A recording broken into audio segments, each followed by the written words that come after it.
Good morning, folks. How we doing? This thing kind of stopped up a little bit. I'm not sure what the deal was, but we're stretching on. I've stretched this on watercolor paper, and I've actually did the painting while it was stretched too, so you can hear it drum tight.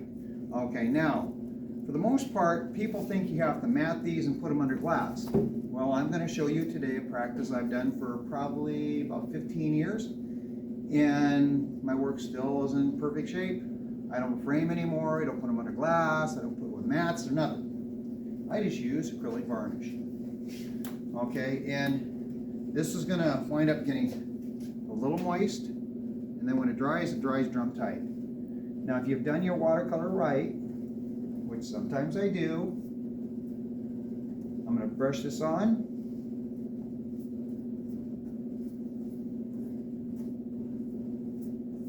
And it's going to get a little soft, but what will happen is it'll dry, and when it dries, it'll be almost like I put glass over top of this. Now, another thing that happens every now and then is that depending on your watercolors, what you've used, you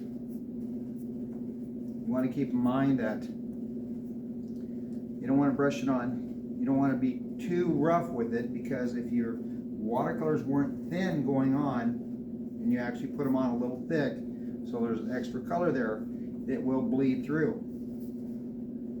So you want to be careful with that.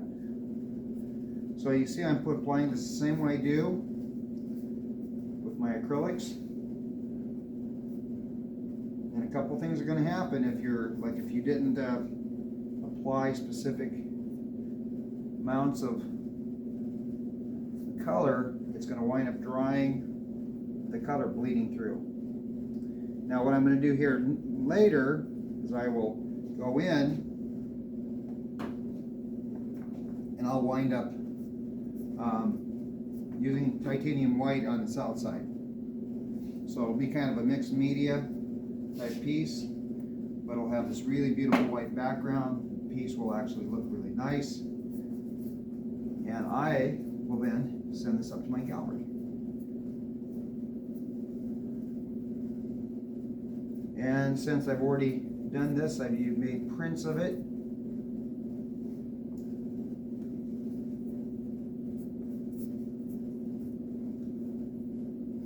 Notice I'm not doing around the sides. I'm not going to worry about that yet.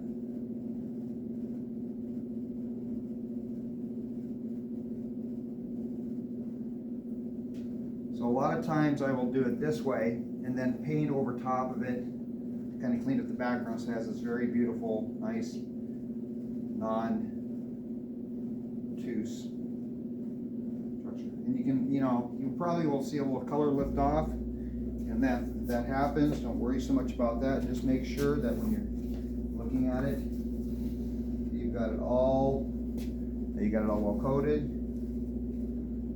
all the way around the edges.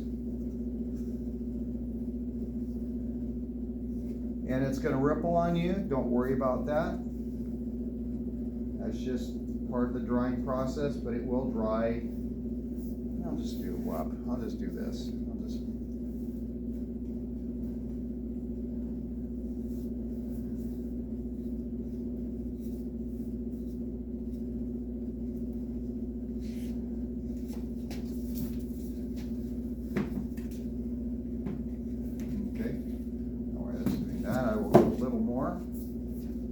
Here, so I can do it around the sides. And typically I don't do around the sides, but figure what the heck, I might as well.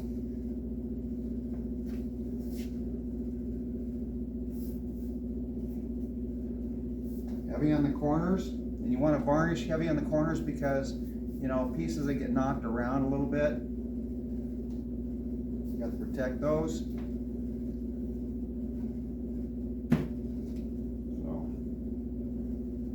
Like I said, this is watercolor paper. You treat it the same as canvas when you're varnishing, and then you won't ever have to, use glass or anything else again.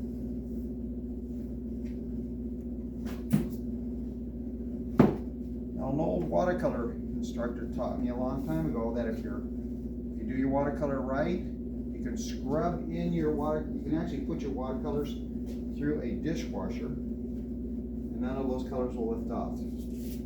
So I'm just saying. Okay.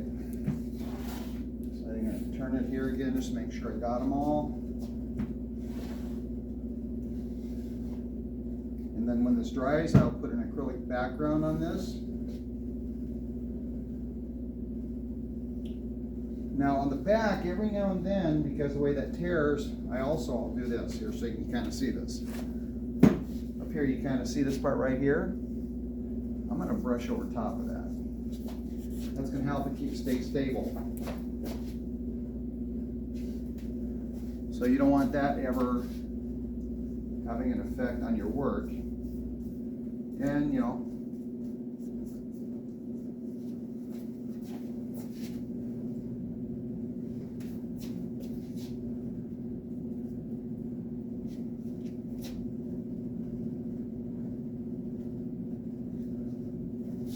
and it's still pretty taut, but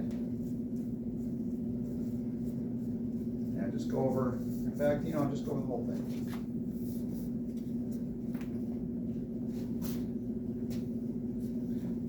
Then drying will depend on where you put it.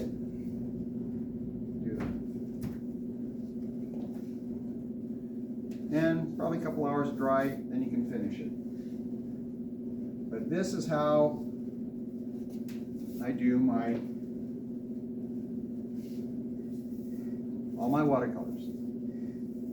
No fuss, no muss. And then I'm going to put that there. I'm going to take this, I'm just going to hang it off an edge to where I can watch it. Once it's dry, I can just move it off to the side.